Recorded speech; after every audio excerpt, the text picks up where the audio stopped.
ನಮಸ್ಕಾರ ಸ್ನೇಹಿತರೆ. ಭಾನುವಾರವನ್ನು ಗ್ರಹಗಳ ರಾಜನಾದ ಸೂರ್ಯ ದೇವನಿಗೆ ಸಮರ್ಪಿತವಾದ ದಿನವಾಗಿದೆ.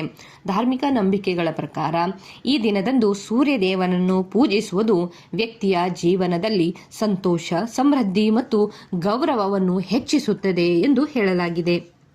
ಶಾಸ್ತ್ರದ ಪ್ರಕಾರ ಸೂರ್ಯದೇವನು ಮೆಚ್ಚಿಸಲು ಮತ್ತು ಜಾತಕದಲ್ಲಿನ ಅವನ ಸ್ಥಾನವನ್ನು ಬಲಪಡಿಸಲು ನಾವು ಭಾನುವಾರದಂದು ಕೆಲವು ವಿಶೇಷ ಕ್ರಮಗಳನ್ನು ಮಾಡಬೇಕು ಎಂದು ಹೇಳಲಾಗಿದೆ.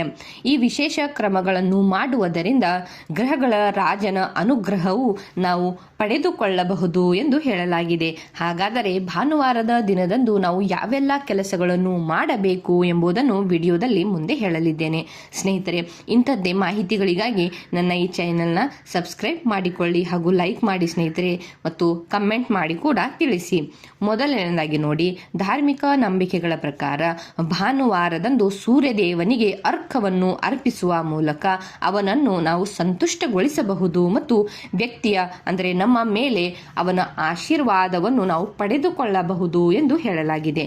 ಆದರೆ ನಾವು ಸೂರ್ಯದೇವನಿಗೆ ಅರ್ಘ್ಯವನ್ನು ಅರ್ಪಿಸುವಾಗ ಮಂತ್ರವನ್ನು ಕಡ್ಡಾಯವಾಗಿ ಜಪಿಸಬೇಕು ಸ್ನೇಹಿತರೆ. ಮಂತ್ರ ಹೀಗಿದೆ: ಓಂ ಸೂರ್ಯಾಯ ನಮಃ, ಓಂ ವಾಸುದೇವಾಯ ನಮಃ, ಓಂ ಆದಿತ್ಯಾಯ ನಮಃ ಅಂತ ಮಂತ್ರಗಳನ್ನು ಪಠಿಸುತ್ತವೆ ನಾವು ಸೂರ್ಯನಿಗೆ ಅರ್ಘ್ಯವನ್ನು ಅರ್ಪಿಸಬೇಕು.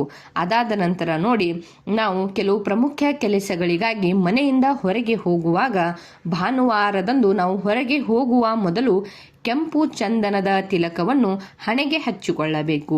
ಹೀಗೆ ಮಾಡುವುದರಿಂದ ನಮ್ಮ ಕೆಲಸದಲ್ಲಿ ಖಂಡಿತವಾಗಿಯೂ ನಾವು ಯಶಸ್ಸನ್ನು ಪಡೆದುಕೊಳ್ಳಬಹುದು ಎಂದು ಹೇಳಲಾಗಿದೆ. ಇದರೊಂದಿಗೆ ಈ ದಿನ ಕೆಂಪು ಬಣ್ಣದ ಬಟ್ಟೆಗಳನ್ನು ಧರಿಸಬೇಕು ಎಂದು ಕೂಡ ಇಲ್ಲಿ ಹೇಳಲಾಗಿದೆ ಸ್ನೇಹಿತರೆ. ಅದಾದ ನಂತರ ನೋಡಿ, ಭಾನುವಾರದ ದಿನದಂದು ಮನೆಯ ಮುಖ್ಯ ಬಾಗಿಲಿನ ಎರಡು ಬದಿಗಳಲ್ಲಿ ದೇಶಿ ತುಪ್ಪದ ಅಂದರೆ ಶುದ್ಧ ತುಪ್ಪದ ದೀಪಗಳನ್ನು ಹಚ್ಚಬೇಕು. ಇದರಿಂದ ನಾವು ಸೂರ್ಯದೇವನ ಮತ್ತು ಲಕ್ಷ್ಮೀ ದೇವಿಯ ಆಶೀರ್ವಾದವನ್ನು ನಾವು ಪಡೆದುಕೊಳ್ಳಬಹುದು ಎಂದು ಕೂಡ ಹೇಳಲಾಗಿದೆ.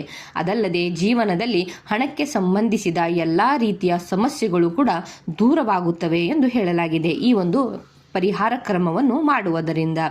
ಅದಾದ ನಂತರ ಭಾನುವಾರದಂದು ಬೆಲ್ಲ, ಹಾಲು, ಅಕ್ಕಿ ಮತ್ತು ವಸ್ತ್ರಗಳನ್ನು ದಾನ ಮಾಡಬೇಕು ಎಂದು ಕೂಡ ಹೇಳಲಾಗಿದೆ. ಹೀಗೆ ಮಾಡುವುದರಿಂದ ನಮ್ಮ ಎಲ್ಲ ಕಾರ್ಯಗಳು ಯಶಸ್ವಿಗೊಳ್ಳುತ್ತವೆ ಎಂದು ಹೇಳಲಾಗಿದೆ. ಇದರಿಂದ ಸೂರ್ಯದೇವನು ಕೂಡ ಸಂತುಷ್ಟನಾಗುತ್ತಾನೆ ಎಂದು ಹೇಳಲಾಗಿದೆ. ಅದರ ನಂತರ ನೋಡಿ, ಭಾನುವಾರದಂದು ಆಲದ ಮರದ ಎಲೆಯ ಮೇಲೆ ನಮ್ಮ ಆಸೆಯನ್ನು ಬರೆದು ಮತ್ತು ಹರಿಯುವ ನೀರಿನಲ್ಲಿ ಇದನ್ನು ಹರಿಯಲು ಬಿಡಬೇಕು ಎಂದು ಕೂಡ ಹೇಳಲಾಗಿದೆ ಸ್ನೇಹಿತರೆ. ಹೀಗೆ ಮಾಡುವುದರಿಂದ ಕೂಡ ನಮ್ಮ ಇಷ್ಟಾರ್ಥ ನೆರವೇರುತ್ತವೆ ಎಂಬ ನಂಬಿಕೆ ಇದೆ ಸ್ನೇಹಿತರೆ. ಹೀಗೆ ಈ ರೀತಿಯಾಗಿ ಬರೆದಿರುವ ಆಸೆಯ ಬಗ್ಗೆ ಯಾರಿಗೂ ನಾವು ಹೇಳಬಾರದು, ಅದನ್ನು ರಹಸ್ಯವಾಗಿ ನೀರಿನಲ್ಲಿ ತೇಲಿ ಬಿಡಬೇಕು ಎಂದು ಹೇಳಲಾಗಿದೆ ಸ್ನೇಹಿತರೆ. ಅದೇ ರೀತಿಯಾಗಿ ನೋಡಿ, ಶಾಸ್ತ್ರದ ಪ್ರಕಾರ ಭಾನುವಾರದ ದಿನದಂದು ಅರಳಿ ಮರದ ಕೆಳಗೆ ಹಿಟ್ಟಿನಿಂದ ಮಾಡಿದ 4 ಮುಖದ ದೀಪವನ್ನು ಬೆಳಗಿಸಬೇಕು. ಇದನ್ನು ಮಾಡುವುದರಿಂದ ಜೀವನದಲ್ಲಿ ಸಂತೋಷ ಮತ್ತು ಸಮೃದ್ಧಿಯ ಪ್ರಾಪ್ತಿಯಾಗುತ್ತದೆ ಎಂದು ಹೇಳಲಾಗಿದೆ.